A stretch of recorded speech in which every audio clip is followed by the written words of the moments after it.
ስለዚህ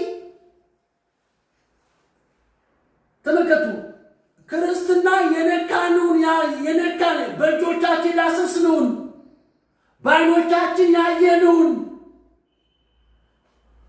የዕለት ሕይወታችንን እንድናወራ ነው የተፈለገው። እግዚአብሔር ባንቺ ሊገለጥ ወደደ። ስለ ሕይወት አንደኛ ዮሐንስ ምዕራፍ 1 ነገር ስለ ሕይወት ቃል ከመጀመሪያ የነበረውና የሰማነውን በዓይኖቻችን ያየነውን የተመለከቱ እጆቻችንን የዳሰሱትን እናወራለን አለ። ሕይወት ተገለጠ አይተንም አለ። በትውልድ መካከል የሕይወት ቃል እያቀረባችሁ በዓለም እንደ ብርሃን ትታያላችሁና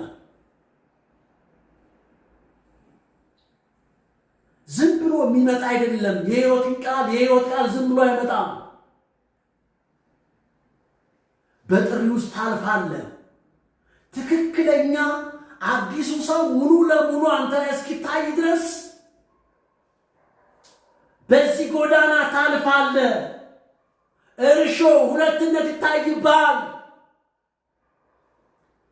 ትቆጣለህ፣ ትደባደባለህ፣ ዕቃ ትሰብራለህ።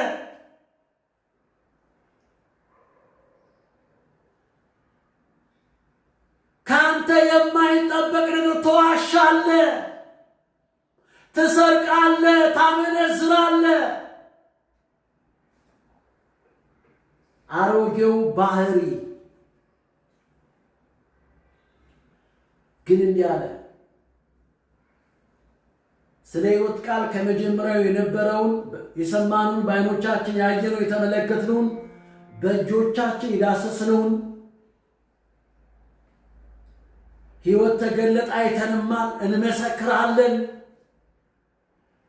አንተ ያልሰራህን አንተ በአንተ ጎዳና በአንተ የሕይወት በአንተ የኑሮ ላይ ያላለፈውን መሽተራክ እንዳይመስል እግዚአብሔር ሞኝ አይደለም።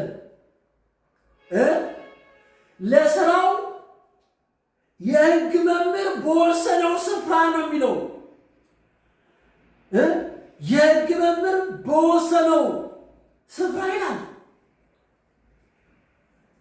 ስፍራ እስክትገኝለት ድረስ ዝም ነው የሚልህ። በጥሪ ውስጥ ስትንቦጫረቅ ትኖራለህ እንጂ እግዚአብሔር ያለ የሚፈልገው የሕይወት ቃል ልታወራ ነው።